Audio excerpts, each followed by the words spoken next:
मन का दान, कहानी का विस्तृत विवरण। परिचय। मन का दान हिंदी साहित्य की एक महत्वपूर्ण कहानी है जो नैतिकता, आत्मसंतोष और परोपकार के महत्व को दर्शाती है। ये कहानी इस विचार पर केंद्रित है कि सच्ची दानशीलता केवल वस्तुओं या धन का दान नहीं होती, बल्कि मन और भावनाओं का भी दान किया जा सकता है। ये कहानी पाठकों को सोचने पर मजबूर करती है कि असली खुशी किसी को देने में होती है, न कि केवल भौतिक चीजों को संग्रह करने में। कहानी का सारांश। कहानी एक अमीर व्यापारी के इर्द गिर्द घूमती है, जिसका नाम श्री राम है। वह बहुत धनवान व्यक्ति है और समाज में उसकी प्रतिष्ठा भी बहुत ऊंची है। वह नियमित रूप से गरीबों को दान देता है, मंदिरों में चढ़ावा चढ़ाता है और अनाथालयों में सहयोग करता है। परंतु इन सब के बावजूद वह कभी भी संतोष या आनंद का अनुभव नहीं कर पाता। एक दिन वो एक प्रसिद्ध संत के पास जाता है और उनसे पूछता है, महाराज, मैं बहुत दान पुण्य करता हूँ, फिर भी मेरे मन को शांति नहीं मिलती।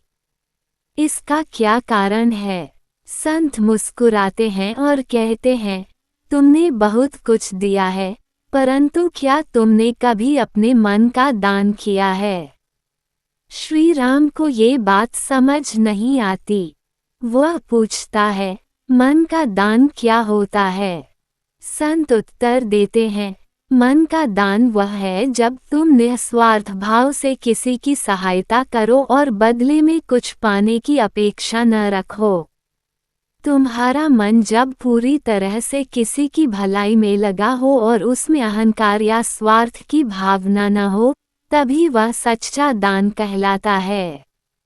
श्री राम ये सुनकर चकित रह जाता है। वह सोचता है कि क्या वास्तव में उसका दान निस्वार्थ था या उसमें कहीं न कहीं प्रतिष्ठा और अहंकार की भावना छिपी थी।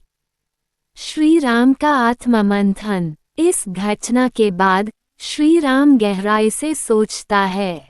उसे एहसास होता है कि वह जब भी दान करता था तो उसका उद्देश्य दूसरों की भलाई से ज्यादा अपनी प्रतिष्ठा बढ़ाना होता था।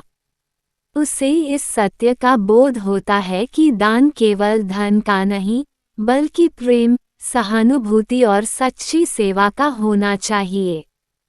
इसके बाद वह निर्णय करता है कि वह अपने जीवन को बदल कर सच्चे अर्थों में परोपकारी बनेगा।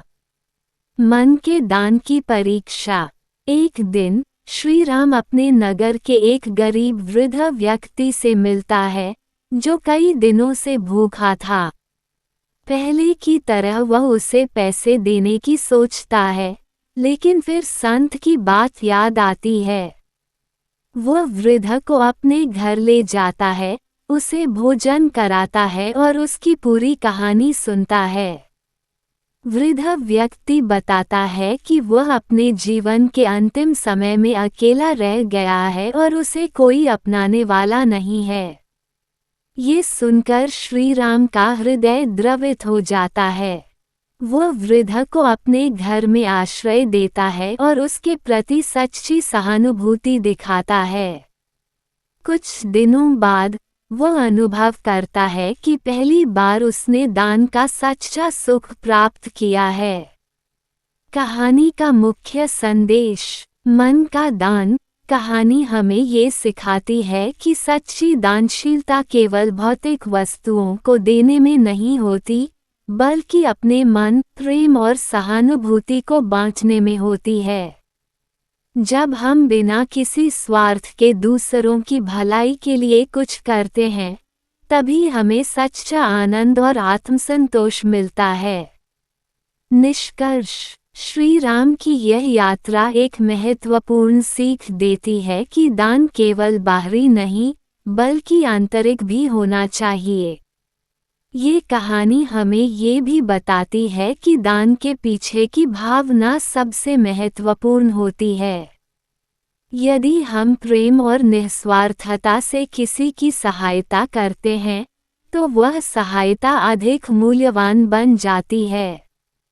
इस तरह मन का दान केवल एक कहानी नहीं, बल्कि एक गहरा जीवन दर्शन है जो हमें सिखाता है कि असली खुशी दूसरों के लिए जीने और उनके लिए कुछ करने में है।